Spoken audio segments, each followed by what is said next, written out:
नमस्कार, मैं दुष्यंत सिंह एक बार फिर से आप सभी लोगों का बहुत-बहुत स्वागत करता हूँ। 22 दिसंबर को यूपी पीसीएस प्रीलिम्स की जो परीक्षा हुई थी, उसकी आंसर की आयोग ने अपनी वेबसाइट पर अपलोड कर दी है।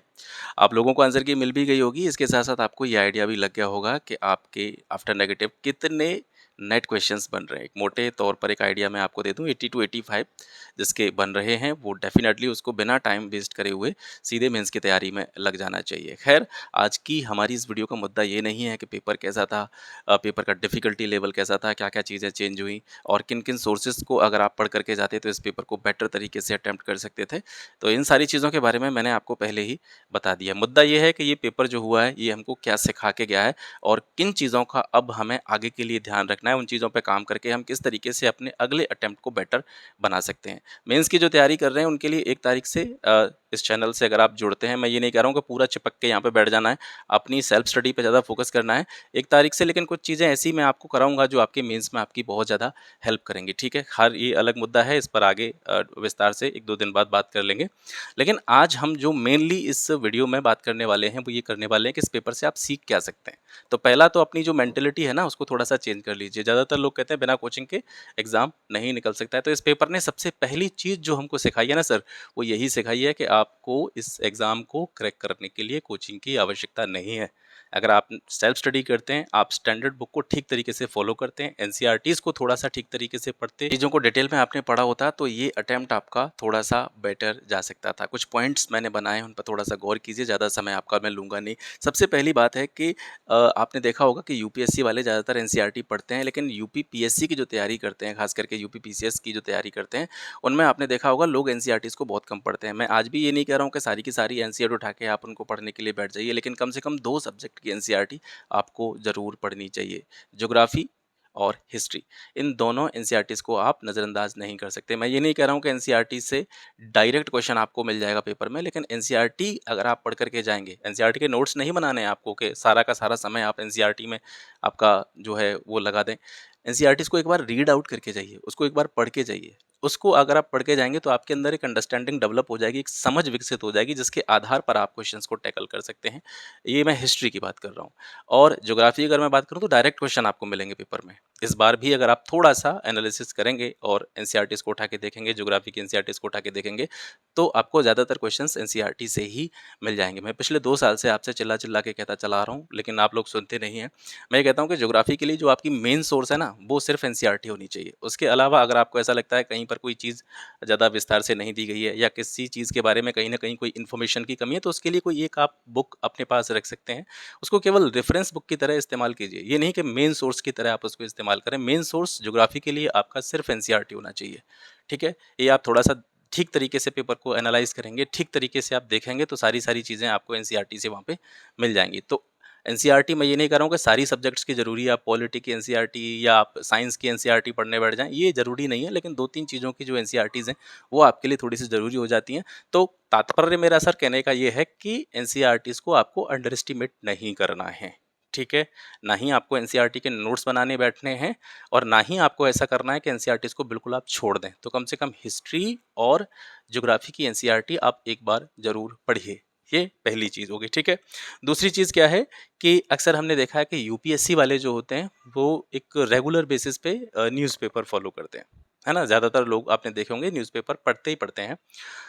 आयोग की जो परीक्षा देने वाले अभ्यर्थी होते हैं, ख़ास करके यूपी पीसीएस वाले जो हमारे मित्र हैं, उनमें मैंने देखा है, मैं भी पर्सनली बहुत सारे लोगों को जानता हूँ कि न्यूज़पेपर फ़ॉलो नहीं करते हैं। हम लोगों की मेंटालिटी क्या बनी हुई है पता है? प्रीलिम से पहले हम 2 मैगज़ीन को लेकर बैठ जाते हैं और ये सभी बैठते थे यार, मतलब ऐसा था। तो प्रीलिम से पहले हम लोग मैगज़ीन पकड़ लेते हैं या तो आँख वाली आई दृष्टि पकड़ लेते हैं, घटनासार पकड़ लेते हैं, न्यूज़पेपर हम बहुत कम पढ़ते हैं। तो यहाँ से एक चीज़ और आपको थोड़ा-सा बदलना है, ये थोड़ा-सा हो सके तो संभव हो सके तो थोड़ा-सा चेंज कर लीजिएगा। ये नहीं है कि आप पूरा दिन अखबार बहुत बड़ा होता है, तो आप पूरे दिन अखबार को ही लेकर के बैठे रहें।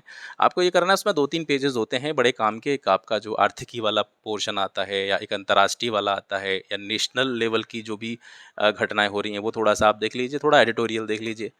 उसके भी ऐसा नहीं करना, उसके भी जैसे बहुत सारे आपके दिमाग में क्वेश्चंस होंगे कि जैसे हम न्यूज़पेपर पढ़ रहे हैं तो उसमें से एडिटोरियल को काटा और कहीं पे चिपका दिया, या उसमें से भी आप नोट्स बनाने लगे, तो वो नहीं करना है, केवल रीड आउट करना है, पढ़ना है। इससे आपको क्या होगा, थोड़ा थोड़ा आइडिया चीज़ों का मिलता रहेगा। बाकी लास्ट टाइम पे जब भी आप मेंस के पहले भी काफ़ी सारी मैगजीन्स आपको मार्केट में मिल जाती हैं, प्रीलिम्स से पहले भी काफ़ी करंट अफेयर्स की मैगजीन जो है वो आपको मिल जाती हैं।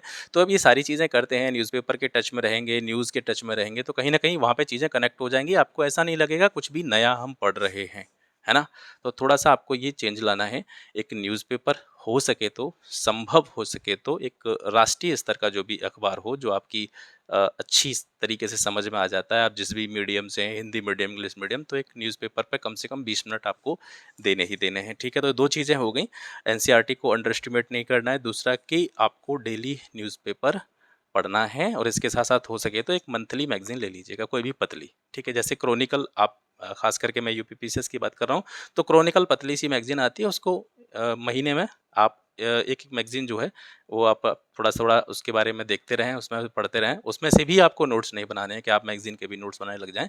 लेकिन एक बार थोड़ा-सा महीने में जो मैगज़ीन आती है, उसको एक बार देख लेंगे तो ठीक रहेंगी चीज़ें, है ना? तो न्यूज़पेपर और मैगज़ीन आपको मंथली फ़ॉलो करने हैं। अक्सर करके हम ये काम कहाँ करते थे, जब पेपर या तो प्रीलिम्स होता है या मेंस होता है, तो जब आता था हमारा प्रीलिम्स आता था या मेंस आता था, तो उसी टाइम पे हम करंट अफेयर्स को लेकर के बैठते थे। तो ये थोड़ी-सी आपकी जो सोच है, इसमें थोड़ा-सा आपको बदलाव लाना है। करंट अफेयर्स को साथ ही साथ आपको पढ़ते हुए चलना है, ठीक है? और एक बड़ी चर्चा का विषय हुआ है इस पेपर के बाद में, कि पेपर में जैसे आपने देखा होता, पहले परंपरागत तरीके से जो परीक्षाएँ हम चलती चली आ रही थी यूपीपीसीएस की, उसमें तथ्यों की संख्या थोड़ी-सी ज़्यादा रहती थी। फैक्चुअल जो कॉन्सेप्चुअल चीज़ें होती थी वो थोड़ी-सी कम होती थी। इस बार कॉन्सेप्चुअल थोड़ा-सा ज़्यादा पूछा गया। तथ्य ऐसी बात नहीं है कि तथ्य नहीं पूछे गए, तथ्य इस बार भी पूछे गए। तो एक चर्चा का विषय बना हुआ है कि तथ्य बहुत ज़्यादा महत्वपूर्ण नहीं है, तथ्यों को छोड़ दीजिए और केवल कॉन्सेप्ट पे काम कीजिए। तो इसमें थोड़ा-सा आपको सावधानी बरतनी है कि इतनी जल्दी भी आपको अपने दिमाग को बिल्कुल एकदम से परिवर्तित नहीं कर देना है। फैक्ट इसमें कोई दो राय की बात नहीं है कि फैक्ट महत्वपूर्ण है। फैक्ट आज भी महत्वपूर्ण है, तथ्य आज भी महत्वपूर्ण है, लेकिन आपको जो पढ़ने का तरीका है वो बदलना पड़ेगा। और इस तरह की समस्याएं दरअसल ऐसे अभ्यर्थियों के साथ में आती हैं जो प्रीलिम्स और मेंस को अलग-अलग मान करके तैयारी करते हैं। प्रीलिम्स और मेंस की इंटीग्रेटेड वे में जो तैयारी कर रहा होता है, उसको ज़्यादा समस्या नहीं आती, क्योंकि वो फैक्ट भी साथ में लेके चल रहा होता है और कॉन्सेप्ट को भी समझ के साथ में चल रहा होता है। कुछ लोगों को मैंने ऐसा भी देखा है जो प्रीलिम्स के लिए, खास करके प्रीलिम्स निकालने के लिए अलग किताबें पढ़ते हैं, मेंस निकालने के लिए अलग किताबें पढ़ते हैं। ऐसा भी आपको नहीं करना है। आप अपने स्टडी मटेरियल को, या जो भी आपकी बुक लिस्ट है, आप उसको इस तरीके से कह सकते हैं व्यवस्थित कीजिए कि प्रीलिम्स और मेंस दोनों के लिए आपको वही किताबें पढ़नी पड़े, अलग से किसी सोर्स की तरफ आपको न जाना पड़े, है ना? तो फैक्ट ऐसी बात नहीं है, फैक्ट को आप पढ़ना छोड़ दें, फैक्ट आज भी आपको पढ़ने हैं, लेकिन चीज़ों को, यानी खास करके जो हमारी स्टैंडर्ड बुक है और जो एनसीईआरटी मैंने बताई है, उनको थोड़ा-सा और उसके साथ-साथ में बेहतर तरीके से पढ़ते चलिए। यानी स्टैंडर्ड बुक तो आपको पढ़नी ही पढ़नी है, जितनी ज़्यादा बार आप स्टैंडर्ड बुक का रिवीजन करेंगे उतना आपको हेल्प हो जाएगा। और जैसा कि मैंने भी वीडियो के स्टार्टिंग में कहा था, 1 तारीख से स्टैंडर्ड बुक मैं भी आपको पढ़ाना यहाँ से स्टार्ट कर दूँगा। लेकिन 1 जनवरी से खास करके मेंस पर्सपेक्टिव से मैं आपको ये भी बताऊँगा कि आंसर राइटिंग जैसे स्टार्ट करते हैं, तो बहुत से लोगों को ये दिक्कत होती है कि आंसर राइटिंग कहाँ से स्टार्ट करें, है ना? शुरुआत कहाँ से करें उसकी, और कौन-कौन सी इंपॉर्टेंट चीज़ें हैं जो आंसर राइटिंग से पहले आपको समझनी है, ध्यान देनी है, क्वेश्चन को डिकोड कैसे करते हैं, मतलब बहुत सारी चीज़ें हैं। उसके ऊपर मैं एक पूरा मॉड्यूल बनाऊँगा। खास करके आंसर राइटिंग पे मैं आपको पूरा मॉड्यूल बना करके दूँगा। जो आंसर राइटिंग बिल्कुल नहीं जानते हैं, या जो नए हैं, इस तरीके से आप कह सकते हैं, जिन्होंने नहीं करी होगी पहले, तो उन चीज़ों के बारे में मैं आपको एक पूरा आइडिया दे दूँगा कि इस तरीके से आपको चीज़ों की शुरुआत करनी है। तो 1 तारीख से वो सारी चीज़ें होंगी। तो यहाँ पर मैंने 3 चीज़ें आपको बता दी। एनसीईआरटी अंडर एस्टिमेट नहीं करनी है, न्यूज़पेपर पढ़ना है, मंथली मैगज़ीन आपको लेकर के चलनी है, ठीक है? और आत्मविश्वास रखना है अपने अंदर, एक कॉन्फिडेंस रखना है कि हम ऐसे भी इस एग्ज़ाम को निकाल सकते हैं। सबसे बड़ी चीज़ तो मेरी नज़र में वही होती है कि कभी-कभी ऐसा होता है, हमारी प्रिपरेशन भी बहुत अच्छी है, हमारी तैयारी भी बहुत अच्छी है, लेकिन कॉन्फिडेंस लेवल हमारा डाउन है, तो हमारा पेपर ख़राब ही होना है। उसको कोई नहीं रोक सकता ख़राब होने से। और कभी-कभी ऐसा होता है, हमने कम पढ़ा होता है, लेकिन कॉन्फिडेंस हमारा बहुत अपर लेवल पे होता है, तो कभी-कभी पेपर तब भी अच्छा हो जाता है। तो कॉन्फिडेंस को बनाए रखना है।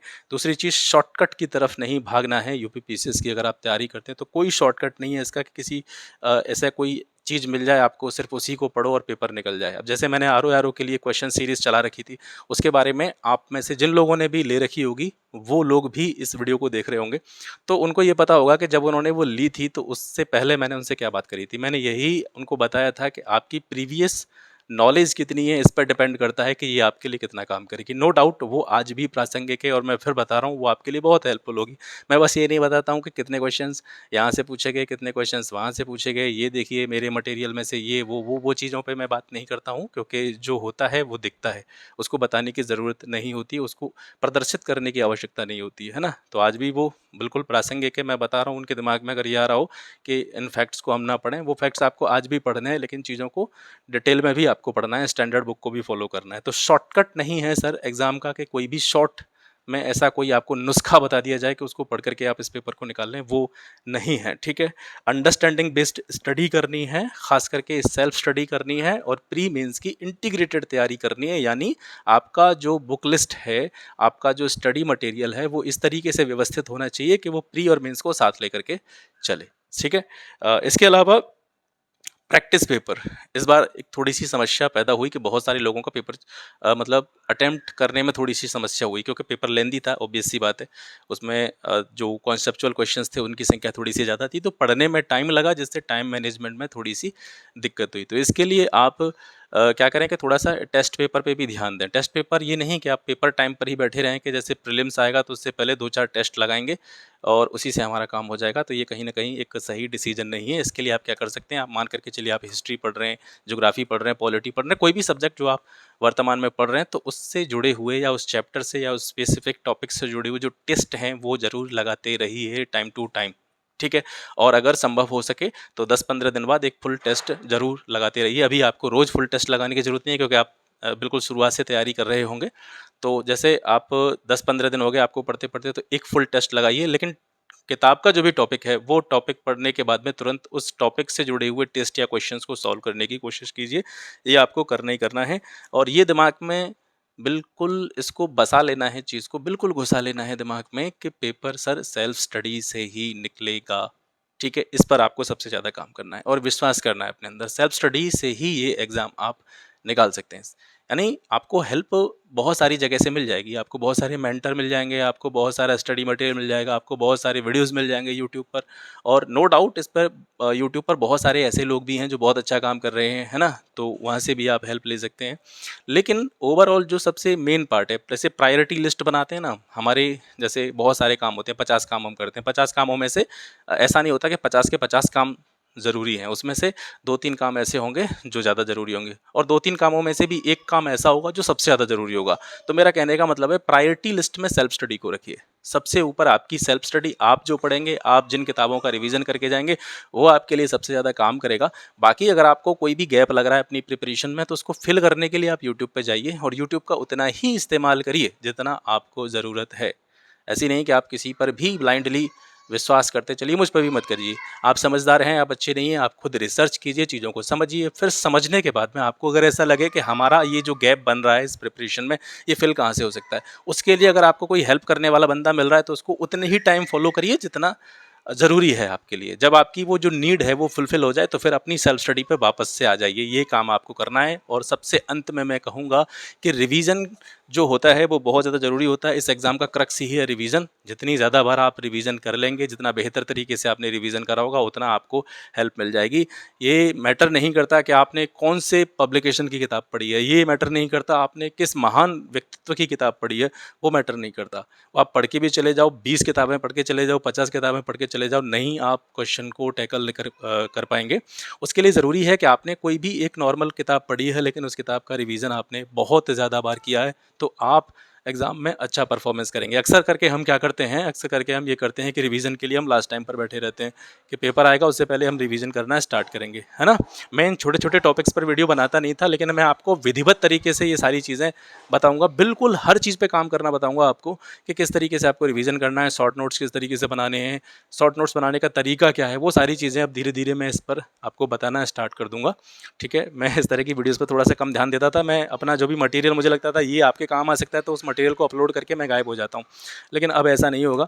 मैं आपको पूरा फुल एकदम एक अच्छे तरीके से, व्यवस्थित तरीके से सारी चीज़ों के बारे में बताऊँगा। तो रिवीजन के लिए लास्ट टाइम पर बैठे नहीं रहना है। आप जो भी चीज़ पढ़ रहे हैं, आप जो भी किताब पढ़ रहे हैं, उसको जैसे आपने 2 चैप्टर खत्म करे, तीसरे चैप्टर पर पहुंच गए, तो तीसरा चैप्टर पर पहुंचने से पहले आप पहले 2 चैप्टर्स को एक बार थोड़ा-सा नज़र मार करके देख लीजिए। तो साथ-साथ में भी आपको रिवीजन करना है और लास्ट टाइम पर रिवीजन क्या करना है, उसके लिए किस तरीके से आपकी स्ट्रैटेजी होनी चाहिए, किस तरीके से आप शॉर्ट नोट्स अपने बना सकते हैं, तो वो बनाना भी मैं आपको यहाँ से बताऊँगा। और मेरा ये हमेशा से मुद्दा रहा है, क्योंकि ये मेरे लिए एक बड़ी खुशी की बात है, क्योंकि मैंने आप चैनल पर जाके देखेंगे भी तो बहुत सारी चीज़ें ऐसी हैं जो मैंने बहुत ज़्यादा डिटेल में ही आपको बताई हैं। मैं कभी भी शॉर्टकट की तरफ भागता ही नहीं हूँ। मैं जब भी समय मिलता था या जब भी चीज़ें ऐसी होती थी कि मेरे को आपको कुछ देना है या कुछ आपको स्टडी मटेरियल प्रोवाइड करना है या कोई भी ऐसी चीज़ आपको पढ़ानी है यूट्यूब पे, तो मैं हमेशा से ही ये काम करता चला आया हूँ कि मैंने कभी भी शॉर्ट में चीज़ें नहीं बनाई। जैसे मैंने साइंस था तो फिजिक्स मैंने आपको पूरा पढ़ाया, यूपीपीएससी आयोग की परीक्षा को बिल्कुल दिमाग में रखते हुए वो सारी चीज़ें, फिजिक्स वाले भौतिकी वाला पार्ट था वो पढ़ा, डिटेल में पढ़ाया। बायो वाला मैंने स्टार्ट कर दिया, उसको भी जल्दी ख़त्म करेंगे, यानी साइंस वाला हो गया, है ना? और इसके अलावा आपका जो एनसीईआरटी ज्योग्राफी है वो भी मैंने यहाँ पे डिटेल में आपको ख़त्म कराई। एनसीईआरटी इकोनॉमिक्स भी मैंने आपको डिटेल में ख़त्म कराई। एनसीईआरटी हिस्ट्री भी मैंने आपको बताई, है ना? इसके अलावा मॉडर्न हिस्ट्री का पूरा पोर्शन हो गया, एंशिएंट हिस्ट्री का पूरा पोर्शन हो गया, वो भी मैंने यहाँ पे कवर कराया हुआ है। इसके अलावा इंडियन नेशनल मूवमेंट को स्पेसिफिक तरीके से मैंने यहाँ पे पढ़ाया हुआ है। मैं हमेशा से ही चीज़ों को काफ़ी डिटेल्ड वे में बताने में बिलीव करता हूँ, तभी मज़ा आता है। 5 मिनट में मेरा कोई भी टॉपिक ख़त्म नहीं हो पाएगा, या 5-10 मिनट में मेरी मेरी कोई वीडियो ही आपको ऐसी नहीं मिलेगी जिसमें मैंने 5 मिनट में 10 मिनट में ख़त्म करा हो। मेरी वीडियो डेढ़ घंटे की, 2-2 घंटे की हो जाती है, इस वजह से कम लोग देखते हैं। लोगों को डिटेल्ड की तरफ जाने में रुचि ही नहीं आती है, लेकिन आपको ये अपनी जो मेंटालिटी है ये बदलनी पड़ेगी। चीज़ों को डिटेल्ड वे में ही पढ़ना पड़ेगा, विस्तार से चीज़ों के बारे में समझना पड़ेगा। यही चीज़ें मुझे आपको आज बतानी थी। तो आशा करता हूँ चीज़ें आपको अच्छी लगी होंगी। और 1 तारीख से, जैसे कि मैंने आपको बताया था कि 1 तारीख से स्टैंडर्ड बुक पे काम करना स्टार्ट करेंगे। सारी स्टैंडर्ड बुक मैं आपको यहाँ से कवर कराऊँगा और भी जो ज़रूरी चीज़ें होंगी वो समय-समय पर आपको यहाँ से मिलती रहेंगी। आज के लिए बस इतना ही, मिलते हैं आपसे फिर एक नेक्स्ट वीडियो में, तब तक के लिए नमस्कार, जय हिंद।